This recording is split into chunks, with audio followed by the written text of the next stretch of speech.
Assalamualaikum warahmatullahi wabarakatuh, sahabat SD Media kembali berjumpa. Abi di sini kembali akan menemani sahabat semua. Semoga harapan Abi, sahabat semua senantiasa mendapatkan limpahan rahmat dan ampunan dari Allah Subhanahu wa Ta'ala, tercapai segala yang diinginkan, serta senantiasa mendapatkan limpahan rezeki dari Allah Subhanahu wa Ta'ala. Baiklah sahabat, di video kali ini kembali Abi akan mengisahkan salah satu kisah yang diambil dari salah satu hadis riwayat sahabat Jabir, atau yang diriwayatkan oleh Jabir radhiyallahu an, bahwa pada suatu hari Rasulullah SAW bersabda, tidak ada amalan seorang pun yang bisa memasukkannya ke dalam surganya Allah dan juga menyelamatkan dari api neraka, tidak juga denganku, kata Rasulullah, kecuali dengan rahmatnya Allah. Artinya dari hadis tersebut bahwa kita dimasukkan surga kita masuk surga itu bukan karena hasil ibadah kita, tetapi semata-mata karena rahmat Allah Subhanahu wa Ta'ala.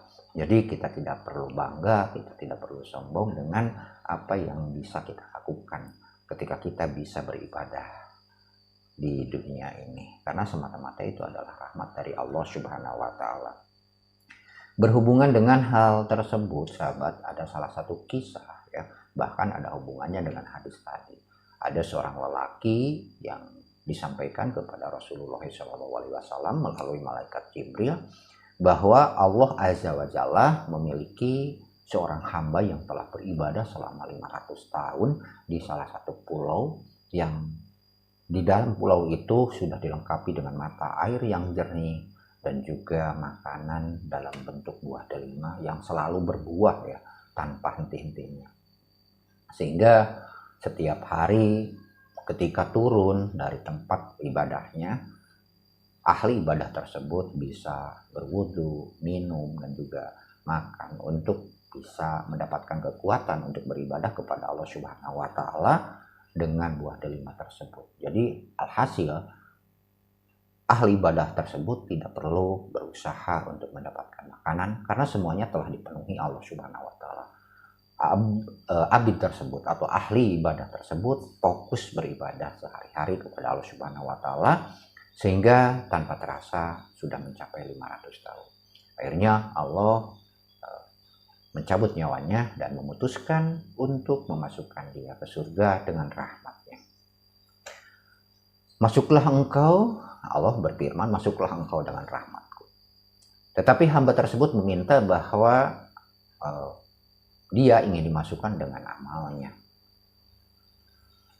Akhirnya Allah Subhanahu wa Ta'ala memenuhi apa yang diminta oleh hamba tersebut. Baiklah, aku akan masukkan kamu dengan amalmu. Akhirnya Allah mengadakan perhitungan dengan apa yang telah diminta oleh hamba tersebut. Ternyata amalnya tersebut sahabat, yang selama 500 tahun untuk membayar nikmat Allah berbentuk makanan seperti delima yang disediakan dan juga minuman yang disediakan Allah Subhanahu wa Ta'ala telah terkikis habis, sehingga yang tertinggal adalah amal yang kosong. Sehingga secara otomatis anggota badan yang lainnya diperhitungkan dan tinggallah mereka tidak punya, dia tidak punya amal. Secara otomatis ya tinggal dosa-dosanya, dan tentu saja ketika hamba tersebut tidak mempunyai amal baik untuk ditimbang, maka nerakalah bagiannya, sehingga Allah memutuskan masukkan dia ke neraka karena dia tidak punya amal kebaikan. Akhirnya malaikat tersebut yang tadinya sudah membawa hamba tersebut ke dalam surganya, ya kembali menarik hamba tersebut untuk dimasukkan ke dalam neraka. Akhirnya hamba tersebut menjerit dan memohon pertolongan Allah Subhanahu wa Ta'ala. Dia sadar dan memohon untuk memasukkannya ke dalam surganya Allah dengan rahmatnya.